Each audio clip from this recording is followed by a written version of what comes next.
أهلا وسهلا بكم في محاضرة جدة وفضاء المحيط الهندي من القرن ال18 إلى القرن العشرين. هذه المحاضرة تنظمها وحدة دراسات الخليج والجزيرة العربية، وهي وحدة في المركز العربي. ضيفتنا اليوم هي البروفيسورة أولريكا فرايتاغ، وهي مؤرخة مختصة في الشرق الأوسط الحديث ومديرة مركز لايبتس لدراسات الشرق الحديث ببرلين المعروف بZMO، وأستاذة في جامعة برلين الحرة منذ عام 2002. حاصلة على شهادة تأهل لأستاذية في الدراسات الإسلامية من جامعة بون بألمانيا، وعلى الدكتوراه في التاريخ من جامعة ألبرت لودفيكس في فرايبورغ. تركز أبحاثها على تاريخ الحجاز الحديث وتاريخ المجتمعات الإسلامية من منظور عابر للمناطق المحلية، وأشكال المشاركة وفضاءاتها في المجتمعات العربية، والتاريخ الحضاري والثقافي الحديث في شبه الجزيرة العربية. نشرت العديد من المقالات والكتب المحررة، ويشمل ذلك مهاجرو المحيط الهندي وتشكل الدولة في حضرموت، وبالإنجليزية هي Indian Ocean Migrants and State Formation in Hadramaut. والمطالبة بعوالم مسلمة وصنعها claiming and making Muslim words. ومنشور آخر فضاءات المشاركة ديناميات التغيير الاجتماعي والسياسي في العالم العربي. وتاريخ جدة بوابة مكة في القرنين ال19 وال20، وأتى بعنوان A History of Jeddah, The Gate to Mecca in the 19th and 20th Centuries، وهو منشور من قبل جامعة كامبريدج سنة 2022، وهو آخر منشور للدكتورة أولريكا فرايتاغ. Professor Ulrike, please go ahead. Freitag, the floor is yours. Thank you, Dr. Amal and Dr. Haidar. Assalamu alaikum. I apologize for my not speaking in Arabic. I'll speak English. It's much easier for me. Idhan, shukran jazeel. Which are very close to my heart, namely the history of the Indian Ocean and Indian Ocean ports, notably seen from the Arabian Peninsula, and the history of Jeddah. And I think here I'll try to share my screen. Okay.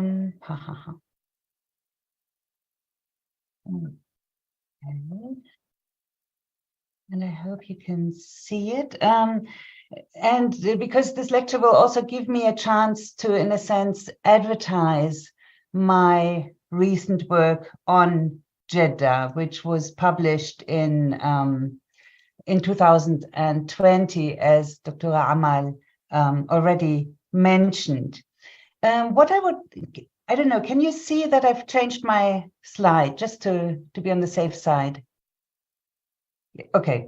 I would like to argue in this talk today that Jeddah is very much an Indian Ocean port, and in that sense, I consider the Red Sea, in a sense like the Gulf, as historically part of the Indian Ocean. And I will start to speak about, in a sense, climatological aspects and the political and economic ramifications of this geographical climatological situation. I will then say a little bit about political and economic developments, discuss Jeddah during the Ottoman Tanzimat or reforms, and finally about how the Indian Ocean component manifested itself in the urban space and in the population of Jeddah. And I will end with a very brief outlook on changes which are linked to the nation building in the 20th century, and which again are not perhaps as specific to Jeddah as one might think. Let me start, however, with the climatological and geographical issues. And here in particular, the wind systems in the Red Sea are so important to understand in order to see how sailing in the Indian Ocean and the Arabian Sea is tied to the monsoon winds. And you can see those red and blue arrows in the southern Red Sea, which basically mark the seasons of the northward blowing monsoon between October and April, and then the southerly winds between May and September. And this wind system crucially changes about midway in the Red Sea. And you can see in the northern part of the Red Sea, north of Jeddah and north of Sawakin, or nowadays Port Sudan, how the winds are mostly blowing from the north.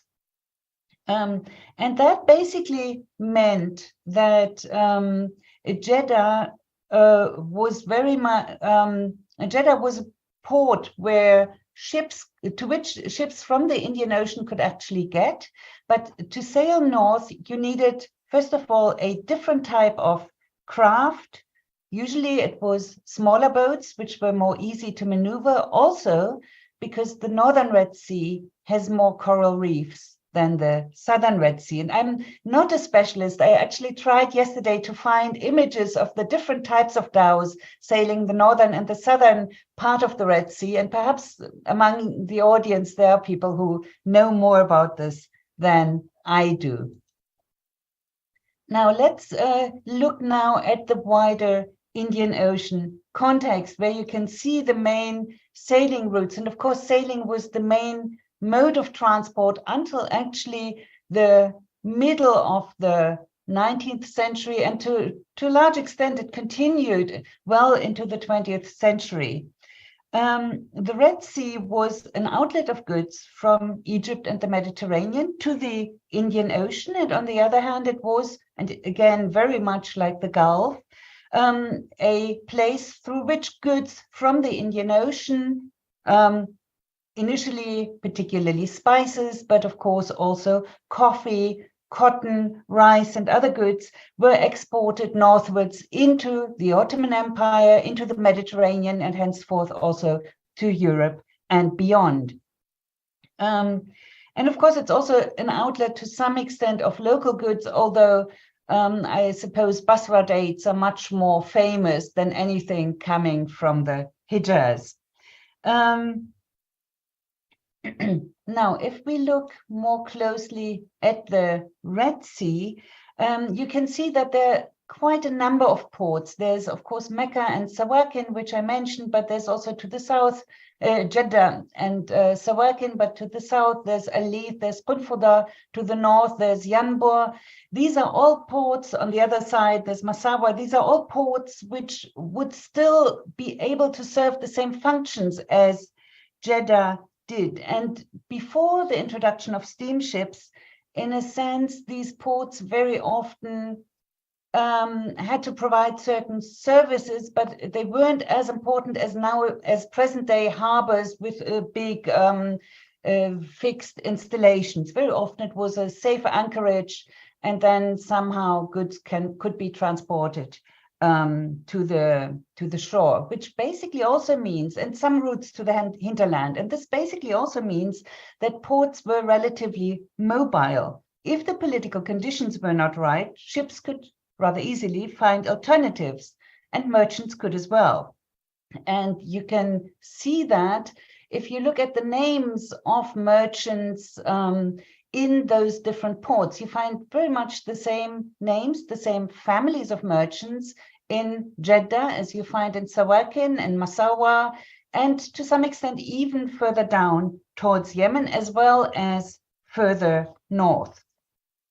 And this relative mobility of ports also explains why in 1050, and my apologies for using the Christian era dates, Nasser al-Khusraw reported that Jeddah was a walled town with beautiful bazaars and quite large. It then probably served as an entrepot, as a kind of intermediary station in the trade between the Western Indian Ocean and the Mediterranean, whereas a mere 130 years later, Ibn Jubair found a village with reed huts and only traces of former city walls. So you can see that this is not a city which from its inception, founded by Khalifat Osman bin Affan as the port of Mecca, even if there were earlier port settlements, probably in the very proximity of Jeddah, that there's not one continuous growth and consolidation of the city, but there are actually waves of rise and decline. And you can also see that the approach to Jeddah Harbor, which you see on this Ottoman map, was by no means easy. The gray or brown parts indicate coral reefs, and you can see that the larger ships are anchoring behind the first coral reefs, and then it's little boats which actually transport the goods and the people to the shore. And because I'm not going to show you very many pictures of Jeddah, I thought at least I show you this aerial image from the 1930s when the wall was still standing, and I show you some of the very beautiful old houses, a few of which are still preserved today in the area, which is nowadays World Heritage. Now, Jeddah, yes, was close to Mecca, but it actually had a few problems besides the anchorage and the difficult situation with the coral reefs. The second problem was much graver, and that was the dearth of water. Jeddah within its walls didn't have any sources. Indeed, the first running water, the regular source, was in Wadi Fatma, some perhaps 20 kilometers away. And so already the Mamluks built aqueducts. There were huge cisterns, and you can see one of those aqueducts in the middle of this image, leading to cisterns in the city, and you can see one again in the middle at the top, from which people could collect water. Houses were collecting the rain that was falling normally during only a few days in January, February, or perhaps December, on the top of the houses, on the roofs, and then leading them into cisterns at the bottom of the houses. And there were huge cistern systems, walls, dams, collecting runoff water from the nearby mountains and bringing it into underground cisterns, like you can see one at the bottom left hand of the slide. And from 1907 onwards, the Ottomans actually introduced desalination, and that you can see at the bottom right of the slide. There were, however, two important reasons why Jeddah was founded in spite of these difficult these constraints. The first I already mentioned, the proximity to Mecca, some 60 kilometers to the east, and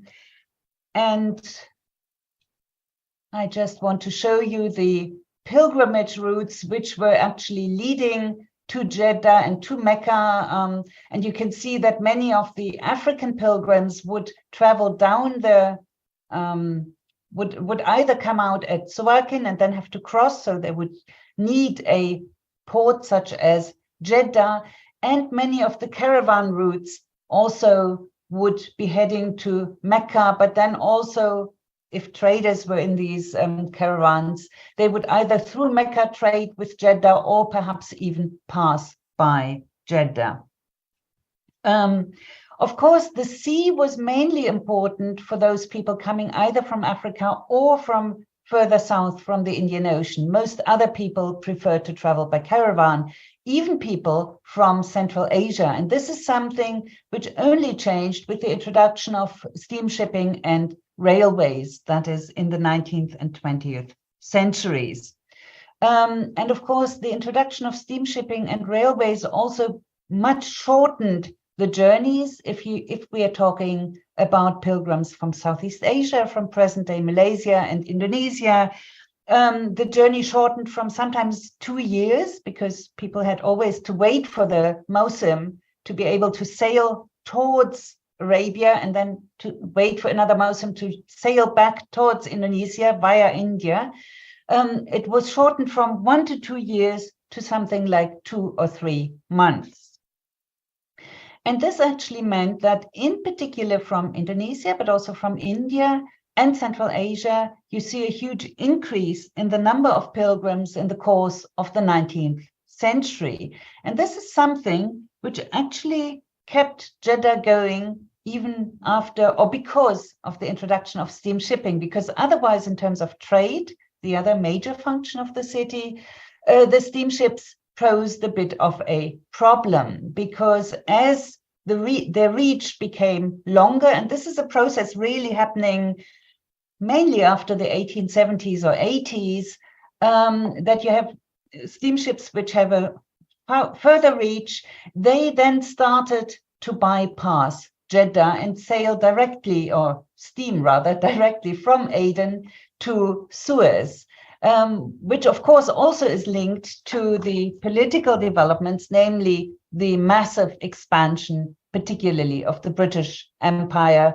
obviously also of other empires in this period.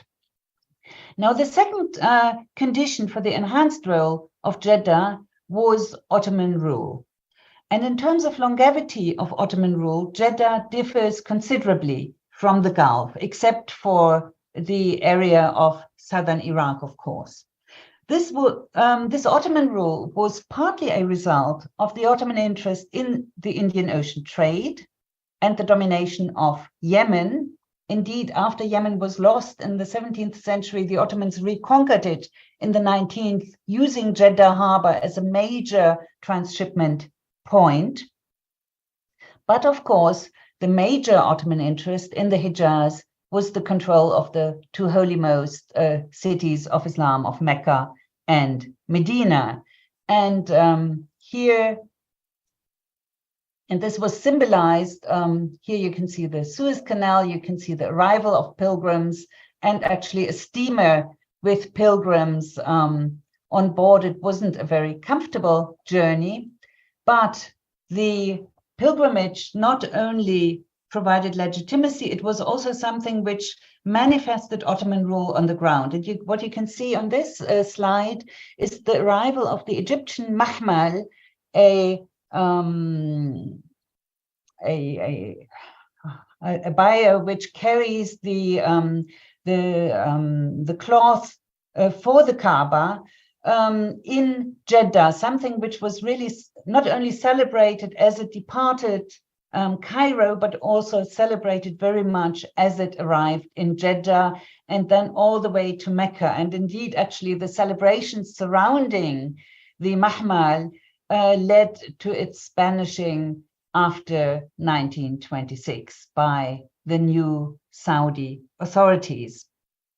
And of course, it was not just the ceremonial cloth of the Kaaba, but it was also honorary robes for the Sharifs of Mecca. It was the surah, the financial presence and support, not just for the people living in Mecca, but also for the pilgrims, which came with this official pilgrimage caravan. And of course, there was also money for the Bedouin who let pilgrims pass, and so on and so forth. Now, Ottoman rule in the Hijaz began simultaneously with rule over Egypt in 1517, when, according to tradition, the Sharifs of Mecca, the local rulers from the Hashemite family, traveled to Cairo to hand over the keys of the Kaaba to Selim, Sultan Selim, the Ottoman Sultan.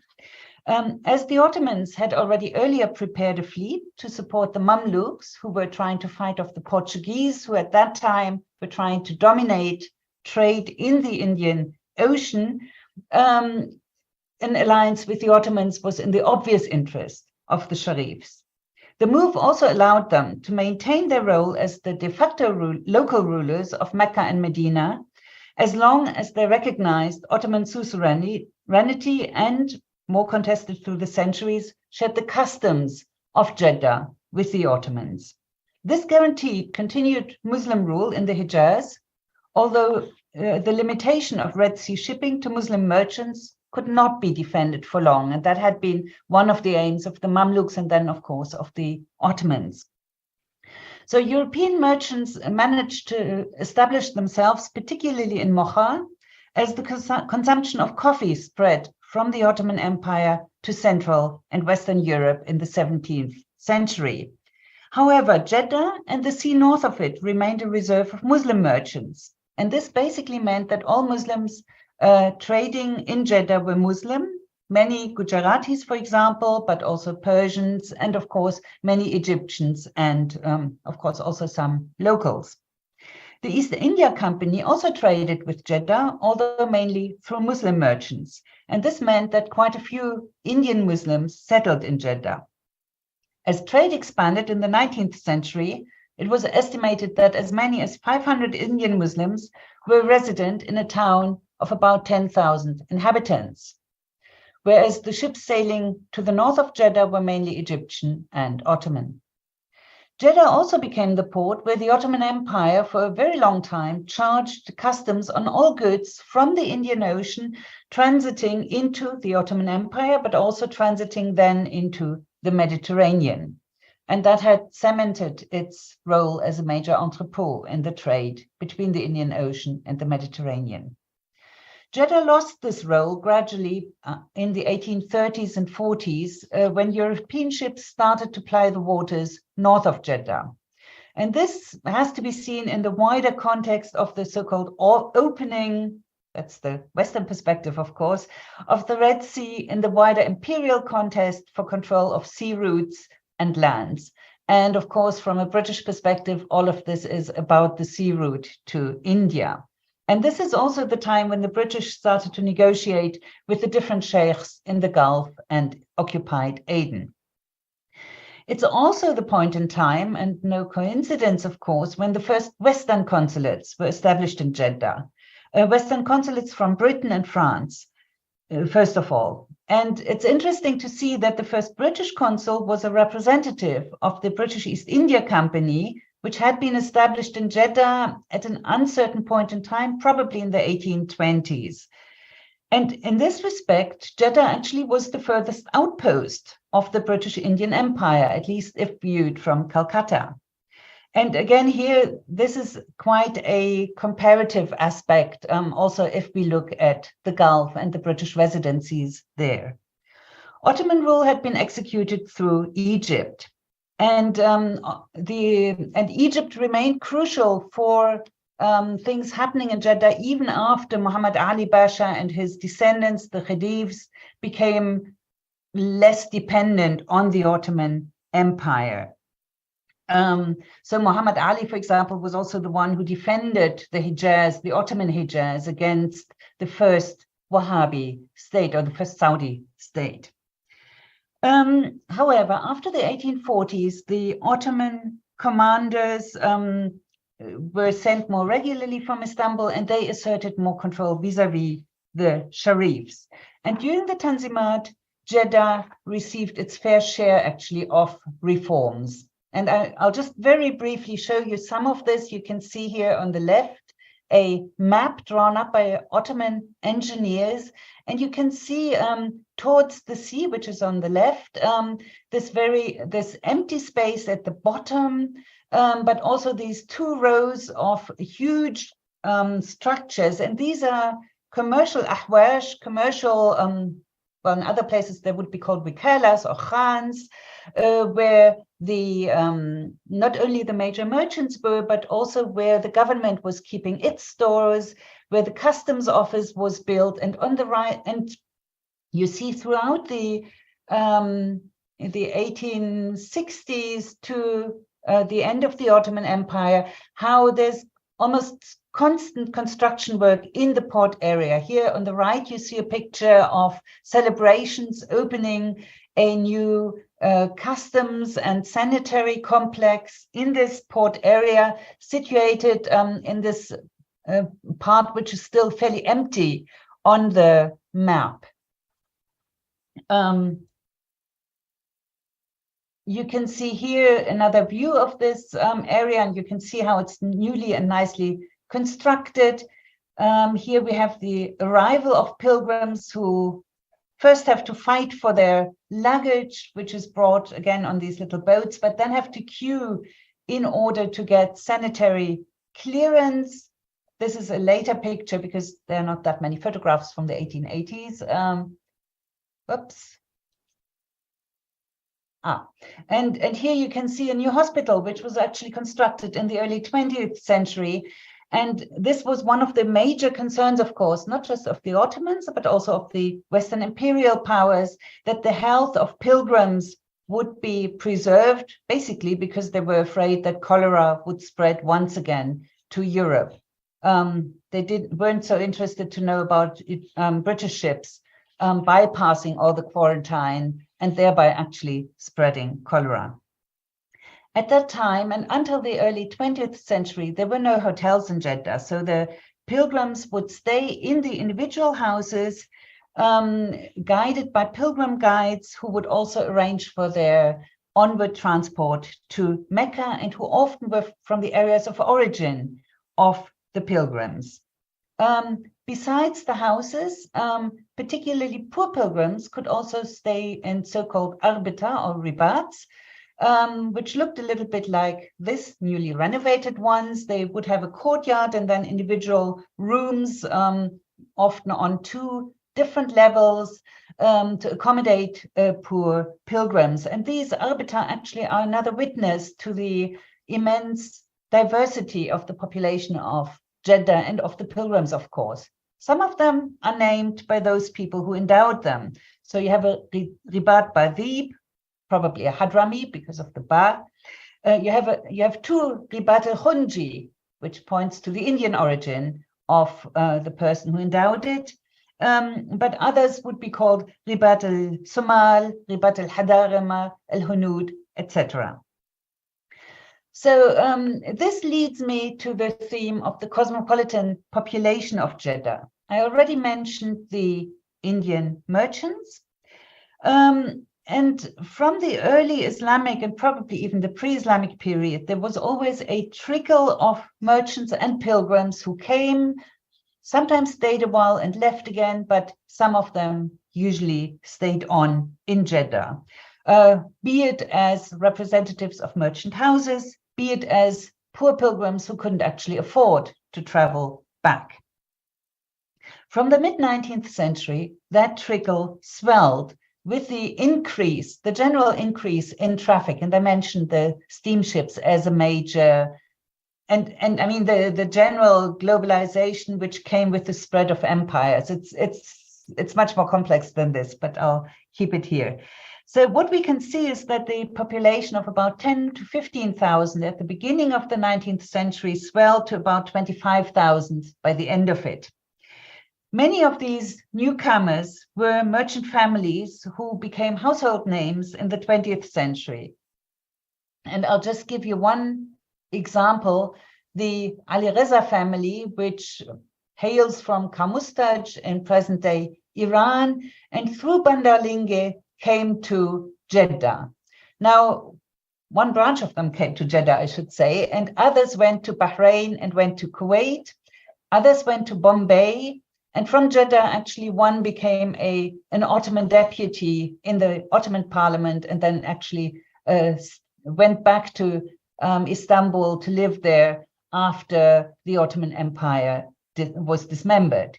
So what you can see here is really the emergence of Arabian Peninsula and Western Indian Ocean merchant networks. The Ali Reza family was amongst the foremost pearl merchants. And of course, a lot of that pearl came from the Gulf and was processed in Bombay. Some of it actually was also farmed in Jeddah, but that ended quite early. And here you see some of the characters of that family, so that it's not just a family tree. You see Haji Abdallah, who actually is the person who handed over as Qa'im Maqam the keys of Jeddah to Ibn Saud. You see Zainal, one of the foremost merchants. You see Qasim, who became the Ottoman deputy, and many others. Now, this immigration was facilitated by local merchants and notables' willingness to marry their daughters to successful or to convincing new immigrants. And this is something which is quite contrary to the morals and the ethics of the tribes of the Najd, for example, or of the interior of the at least Saudi Arabian Peninsula, which to this day actually also means that those people who claim tribal descent look down on the inhabitants of Mecca, and particularly of Jeddah, who are considered to be Turshat al-Bahr or Bagayat al-Hajj, the leftovers of the Hajj. So these young newcomers who through marriage were able to establish themselves in Jeddah, establish households, and of course also eventually establish businesses. This was also made easier by the Ottoman nationality law introduced in that period, which recognized Muslim immigrants after 5 years as nationals. And I think, at least in Germany, we are just coming back to a rule which has that kind of time period. It was much more difficult until very recently. And I think nationality of immigrants is obviously an issue in many parts of the world these days. So these people often, in a sense, assimilated quite easily to the Hijazi cosmopolitan society. There were, however, some groups, notably the Indians and Hadramis, which were so large that at least a part of them maintained their own identities. And that is very often linked to, in particular, dress. The Hadramis dressed very much like Indians on the Malabar coast, or also Indonesians. In the Indian case, this was exacerbated, obviously, by the language. There were also institutions of such larger migrant communities, and these were sometimes called Shahbandar. Again, a Persian and very much an Indian Ocean term for the representatives of particular groups. Shahbandar was later became the same as Sheikh Tujar, or I think Bash Tujar was the Ottoman term. Now, of course, not all immigrants were elite migrants. There were sailors, there were craftsmen, and of course, there were also many slaves. Actually, Jeddah was one of the main importing harbors of African slaves into the Arabian Peninsula, many of whom actually were then traded to the Gulf to work on the date plantations. But of course, many also worked in Jeddah for families. And most of the slaves would be living in the households or would be living in the khans of their masters. But with time, you also had the development of suburbs, partly settled by slaves, but partly simply by poor migrants, very often of African origin. So you find these houses, which are very similar to houses also in the Yemeni Tihama, at least a couple of decades ago. And actually, even within the city walls of Jeddah, you found such huts until, I think, probably the last quarter of the 19th century. And then it was all built up with these nice stone houses. So in sum, if I try to summarize, and this is only a very brief sketch, but I was told to try to keep it to half an hour, 40 minutes.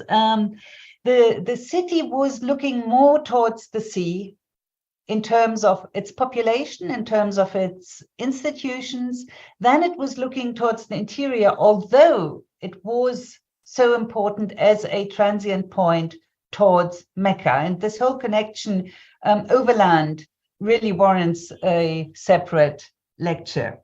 Speaking of Professor Ulrike, you have 10 minutes now. Okay.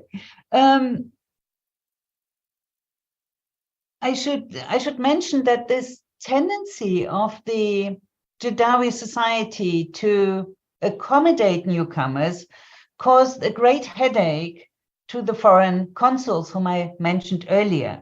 They were worried that their colonial subjects, notably from India and Indonesia, would come to sympathize with the Ottoman Empire, or that political activists would use the pilgrimage and stay in Mecca to liaise with the Ottomans. And I don't know if some of you have seen Sima Alawi's wonderful book about Muslim cosmopolitanism in the Age of Empire, but she describes exactly this. And there are also very interesting examples particularly actually of Hadramis who had emigrated to Indonesia, who then came to Mecca through the Hadrami connections, liaised with the Ottomans, and tried to organize actually even military help for the uprising, for example, in Aceh. So this, to some extent, this pan-Islamism was a little bit like present-day Western fears. It was a kind of a scapegoat to also enable all sorts of mechanisms of surveillance.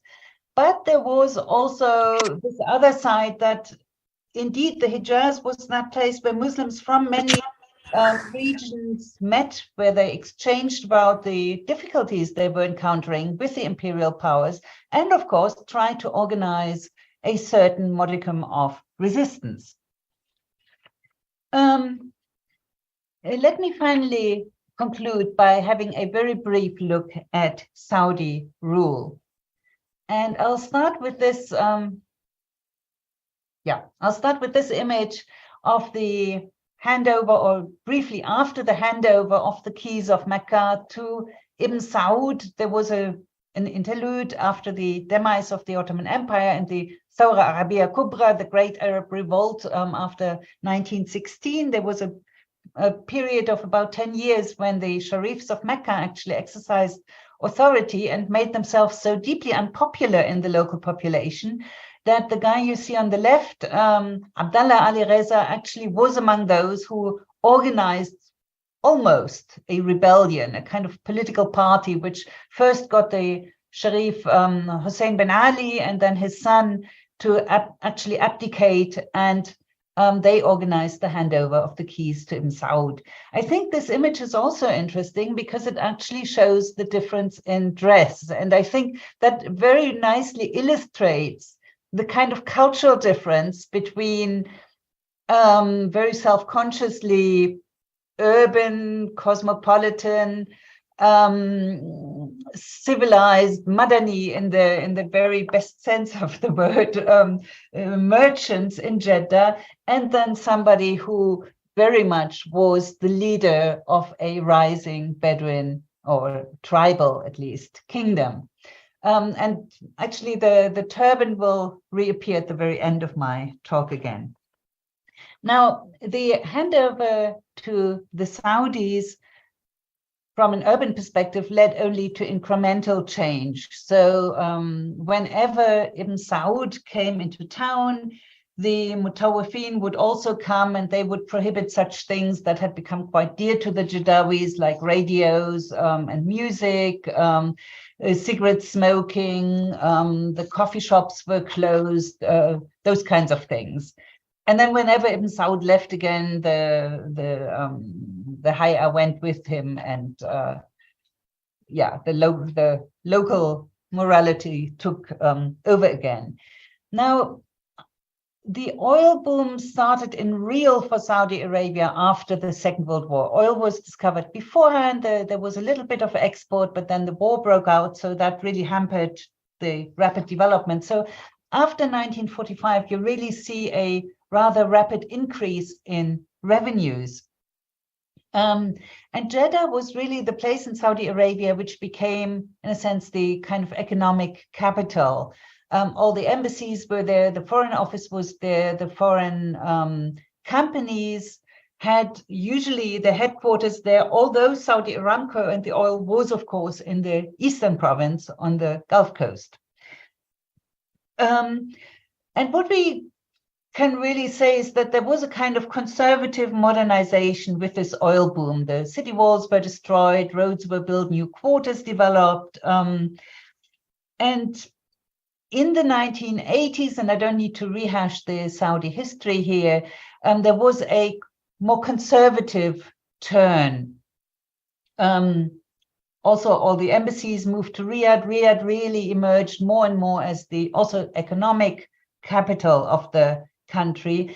And I think in terms of values, yes, it was a very Islamically conservative period, but also tribal values came to be, on a national level, came to be considered more and more to be Saudi. And so Jeddah came to be considered to be very decadent. On the one hand, that was something to be aspired to. People like to go there on holidays and have a good time. But it was also the place where, you know, people didn't practice Islam properly enough, and where people did things they weren't supposed to be doing elsewhere. Now, under King Abdullah, there was a cultural liberalization. And I should say that already in the 1930s, the kind of dress Ibn Saud is wearing on this image was made Saudi national dress. And so the kind of dress Abdallah Ali Reza is wearing was something which at least state employees could only wear after hours, and usually didn't wear because they didn't want to distinguish themselves. They also wanted to be proper Saudis. I mean, they were Saudis after all, and they wanted to be recognized as such, and they knew that wearing the local dress would make them even more outsiders than their origin already did. And under King Abdullah, these rules were also loosened. So more people started to don again Hijazi dress. And one of the most recent trends is actually that the turban worn by Abdallah Ali Reza has been declared to be an Indian dress. So marking in a sense, and that's why I'm concluding on this, marking in a sense very much this Indian Ocean connection of Jeddah. Well, the Hijazis, of course, say, no, this is our own regional, national or regional dress, actually. So actually the kind of dress and the kind of culture which is also expressed in the types of food eaten, in the kind of Arabic spoken, the words that influence the family names, which still, you know, what is it, al-Patani, al-Bundukchi, etc. There are all these names which show where people, the great-great-great-grandparents of people, I should say, have come from. And they show this Indian Ocean connection. This remains, and again, is very contested in the current age of nationalism. Again, this is not uniquely Saudi. James Onley has observed similar trends in the Gulf. And I think there was a first wave of such, how should I say, ethnic purification, perhaps, with independence all around the Indian Ocean. We have it in Zanzibar, we have it in India, we have it in Indonesia. But I think at the moment, and again, world over, perhaps, we are witnessing a new phase of this extreme nationalism, which in a sense endangers Indian Ocean heritage. And I think I'll conclude on this. Thanks a lot for bearing with me. Wait, I'll show you this final image of modern Jeddah, not just the historic one. Thank you, Professor Freitag. We'll open the floor for questions now.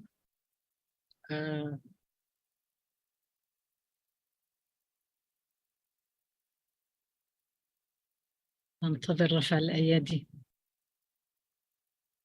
People to raise their hands. نفتح المجال للأسئلة الآن.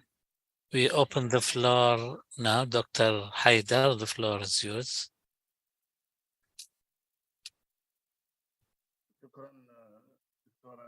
Thank you, Dr. Amal. And I thank Dr. Ulrike for her presentation and this wonderful, informative talk. I think the talk opens the door to many questions. First of all, the relationship between Jeddah and Hijaz as two regions. Can we say that Jeddah and Hijaz can match each other, they overlap, or they both represent the Hijaz as a case, as part of the Saudi kingdom or the Saudi state? I would like to understand this aspect. And also, so far as the folklore, the cultural folklore of Jeddah, Jeddah to me seems to be the exception. My question is, first of all, in the talk you try to explain the peculiarity or the exception of Jeddah when the current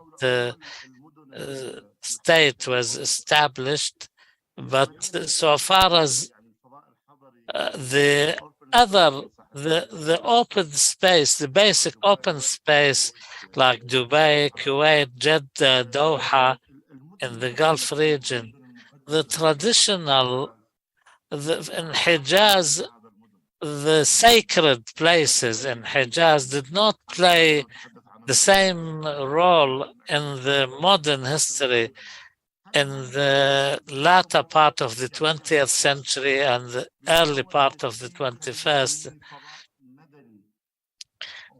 Can we say that there is,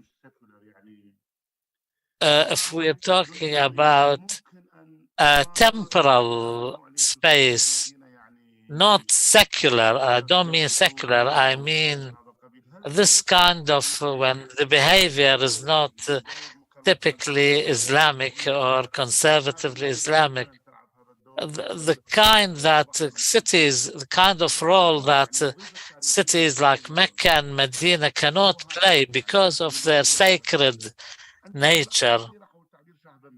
And also Shah Bandar, the term Shah Bandar you used. I think Shah is the Persian word which means king. أنت قريب جدا من الميكروفون أحيانا لا أستطيع سماعك.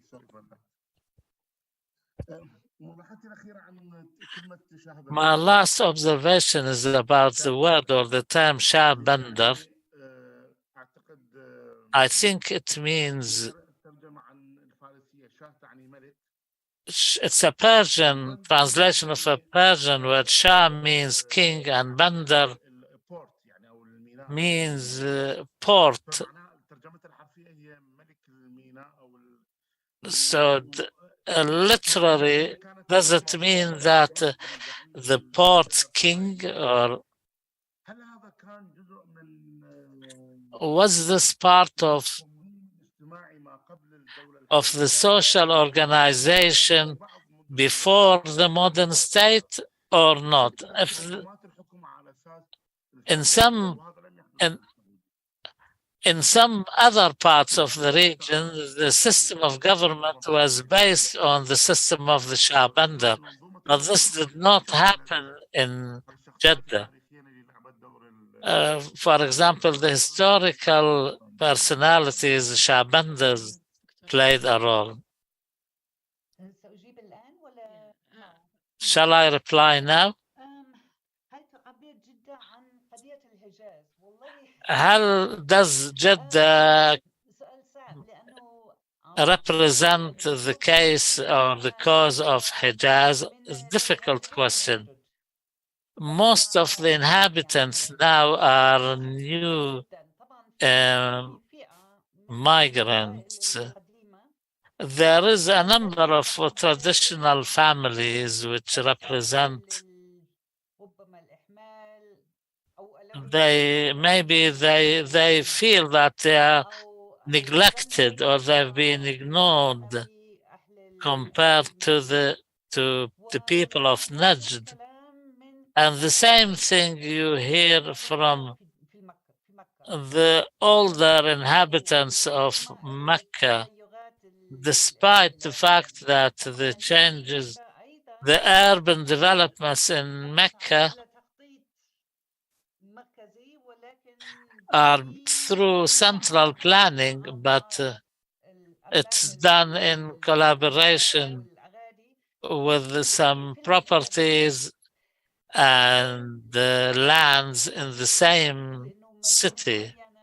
So therefore, it's difficult to say that one particular city or cities represent the feeling of people. Hijaz also has tribes like Al-Harbi or Harb. They're very famous, and they used to work as the people who transfer people or help people and the pilgrims. Now there is discussion in social media between the offspring of these tribes and the debate is who is a true Hijazi. Are these people the city dwellers, the urbanized ones are Hijazis or the merchants or the pearl hunters of the sea? These are difficult questions regarding the identity. It depends on the type of people you take as your sample to base your observation on. So far as the popular folkloric culture and the relationship to the sacred cities, I did not understand the question. I was asking, why has Jeddah played this role and the sacred cities of Mecca and Medina did not play?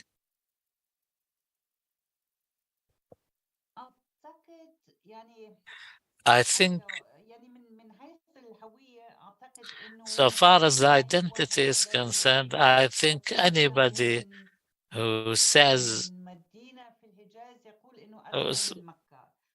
from a city in Hijaz, they say they're originally from Mecca because the Meccan roots and are more important than the belonging to Jeddah. This means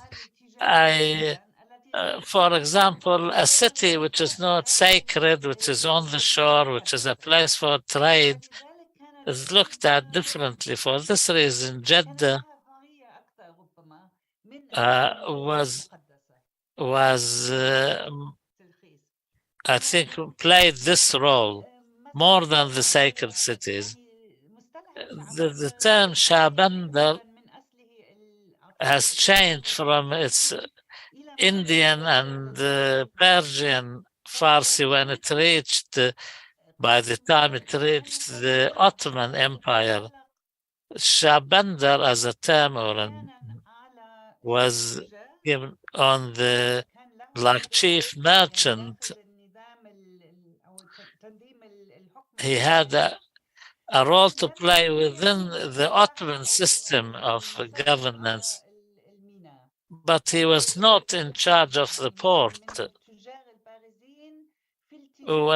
He was a prominent merchant in international trade.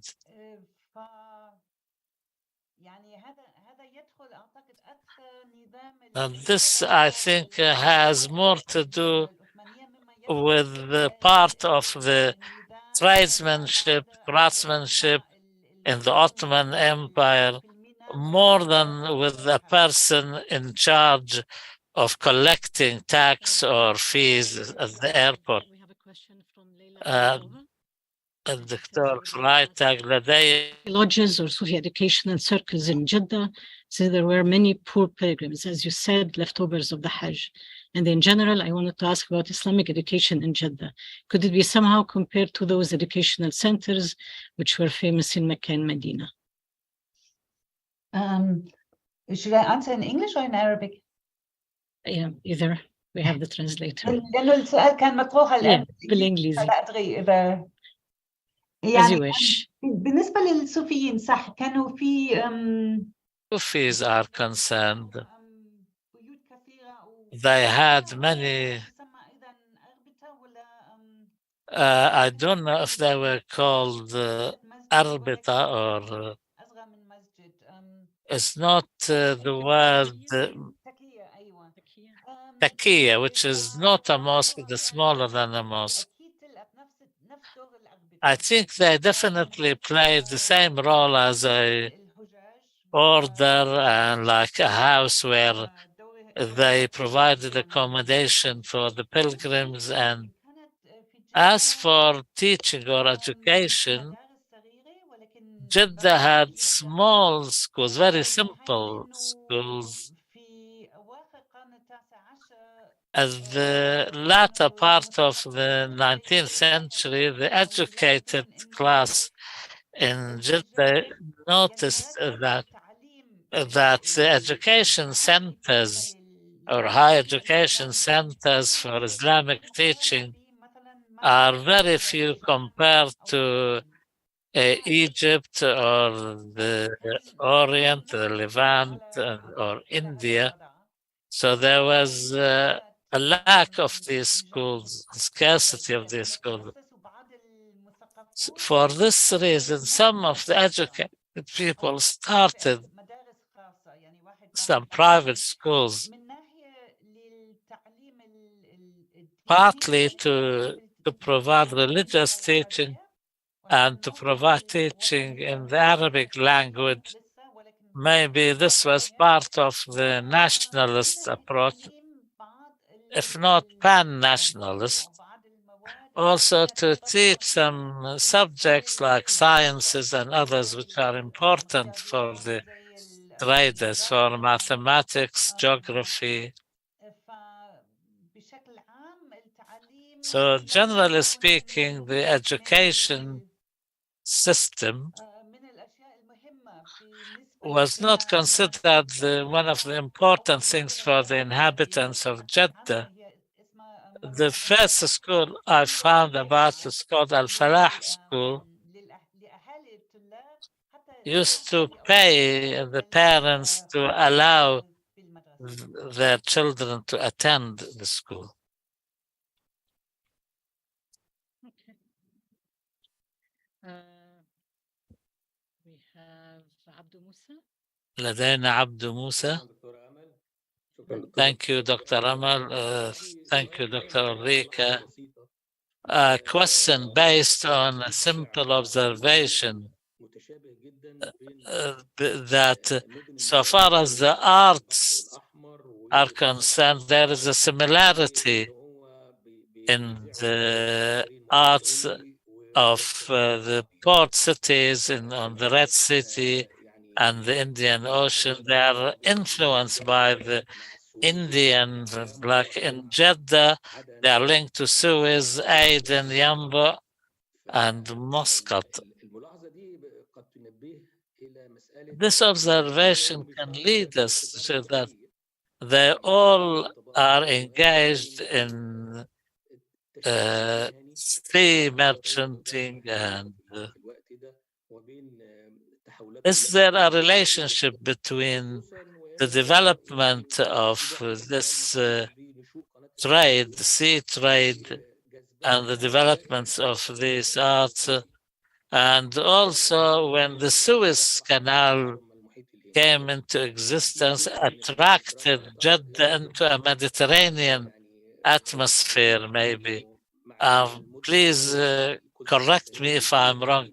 With the establishment of the new cosmopolitan cities like Port Said and the Suez city, which was expanded and became more Europeanized when a large number of Europeans started to reside there since the opening of the Suez Canal and the British invasion and then World War II. And so the European inhabitants have expanded enormously. Was there any cultural influences in this regard?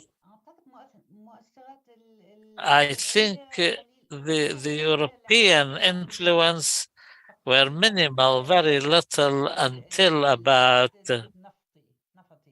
the oil or the beginning of the oil. As now it's very big, but I think so far as crafts and professions are concerned, they did have an impact on culture. Also, the migrant population, yes, they came from Egypt, but some came from Sudan, from the African Horn countries, from East Africa, and from India.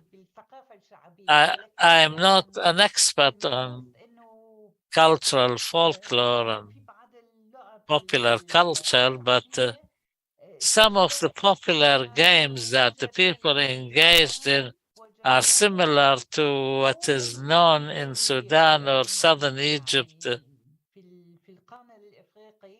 or the Horn of Africa, more than being similar to what is known inside the Arabian Peninsula or the Levant.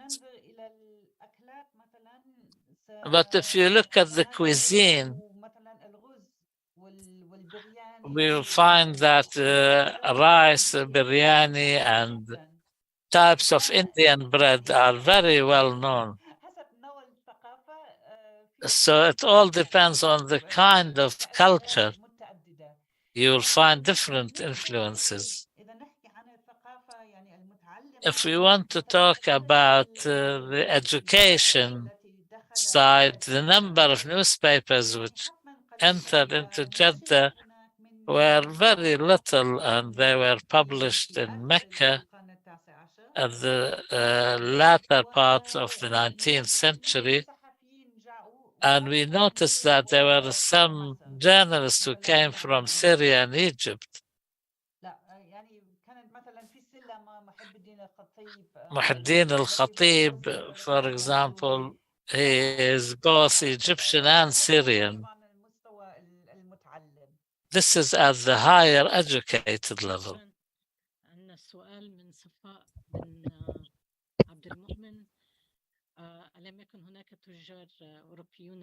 Were the European merchants in Jeddah, and did they have any property? Yes, there were some merchants, but they were they were staff at the consulates, and few different merchants from different nationalities. However, the presence of non-Muslims in the Arabian Peninsula used to be sensitive, very sensitive, and the number of the Europeans was to the tune of 50 or 60 only, up until the end of the 19th century. But Indian merchants acquired or obtained British citizenship.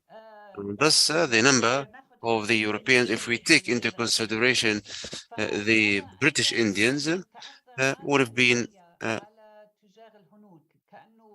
more.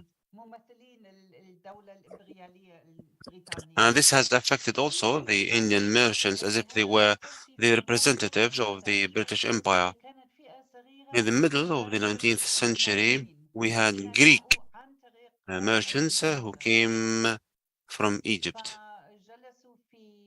and they stayed in Abyssinia, they stayed in Jeddah, and after 1858, when there was a massacre that has been committed against non-Muslims, 2 or 3 of them stayed only.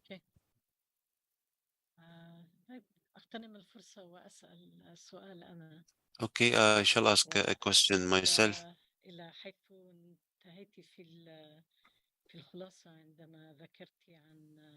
Especially when you talked about the influence of different ethnicities, especially when it comes to the Indian Ocean. And as you know, these ethnicities are deep-rooted in this region. Tell us about the new developments, and do you think that these ethnic kind of structures would influence the identity of this part of the world, or do you think that the Indian Ocean will still have its own influence in this regard?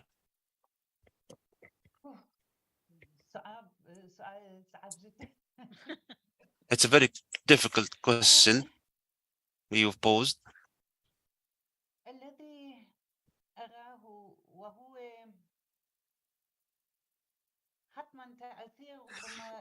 Definitely, there is an influence, and the issue as well relates, how can I say it? It is an international tendency, and here we're talking about an international phenomenon whereby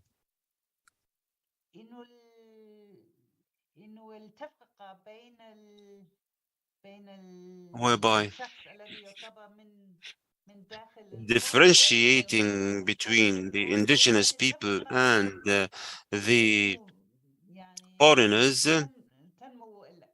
this differentiation is increasing nowadays. In Jeddah, we have witnessed a number of developments, especially when it comes to the urban fabric. Some old neighborhoods beside the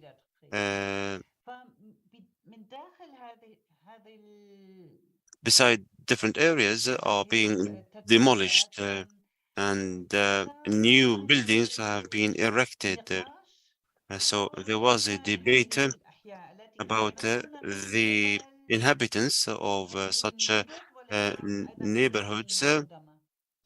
These neighborhoods accommodated new and old foreigners or immigrants, and numerous amongst them did obtain the Saudi citizenship. So the press has been talking about these kind of people living in such slums or neighborhoods as if they are criminals. It is far-fetched, and this is scary because it reflects xenophobia on a level that I don't believe in. But at the same time, in our society, we do have pretty much the same. So it's difficult.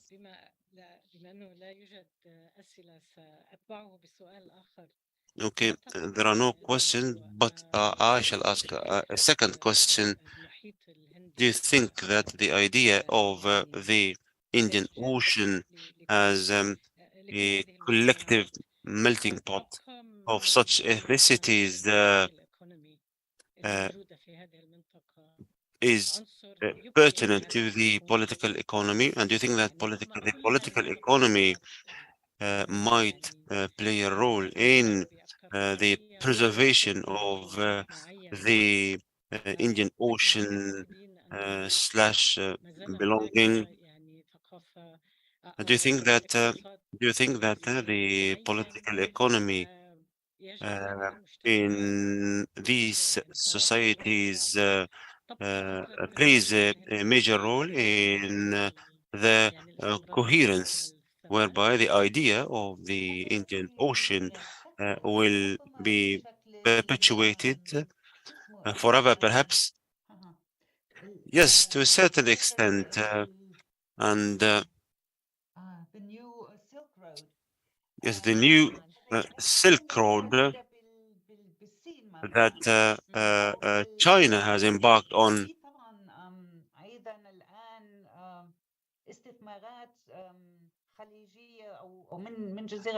There are also different investments in the fertile soil, and there are trade routes that have been opened with India. If we talk about the political economy, yes, I think it plays a role with different conditions, obviously. But still, this idea is a marketing exercise whereby Jeddah's marketing as an open city in Saudi Arabia. So it is different than the Jeddah that Dr. Haidar Said has talked about. So it is a kind of marketing hub, especially when it comes to the entertainment festivals to attract tourists. political economy أيضا وخاصة مع المحيط الهندي لأنه السعودية خاصة هذه الأيام ربما ترى أكثر إلى الشرق مما ترى إلى الغرب. And indeed, Saudi Arabia is tilting towards the east more and more, unlike in the past when it used to tilt towards the west. نوع من الثقافة التي تسوق للسواح. But yeah, this is a marketing kind of exercise.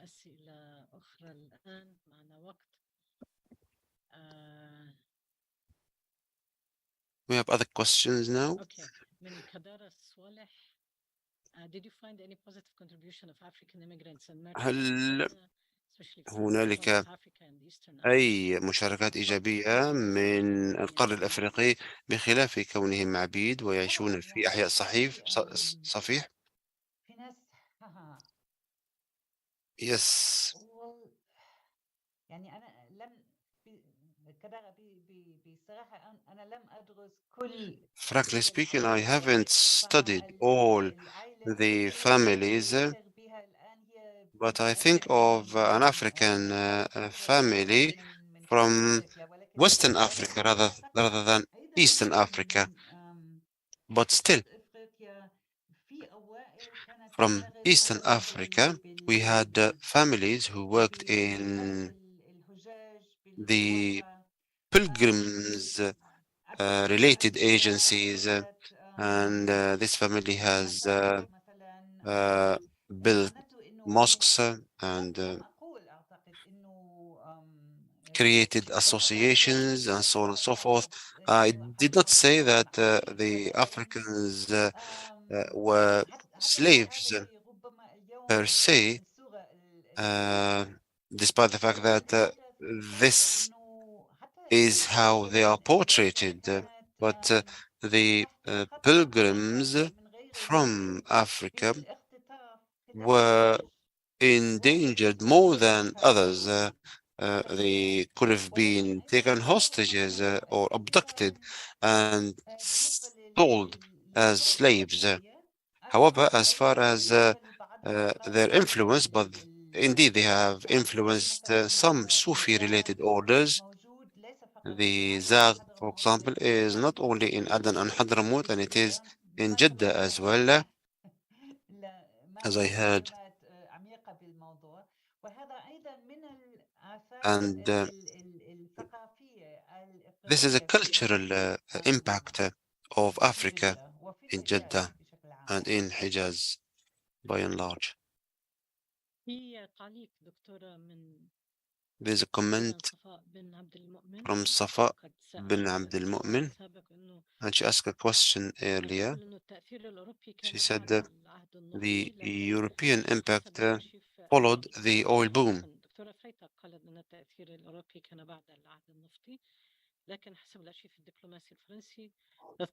But then according to the French archive, it says that the Greek took the helm of, they were very influential in Jeddah. Yes, they were there in the 19th century, but there were few of them. And I understood the question as being the cultural impact, but the cultural impact was weak before the 20th century.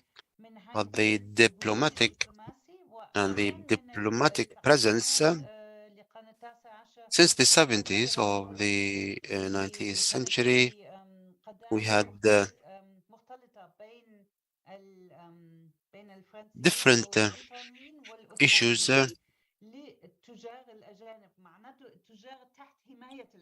between the French, the British, and the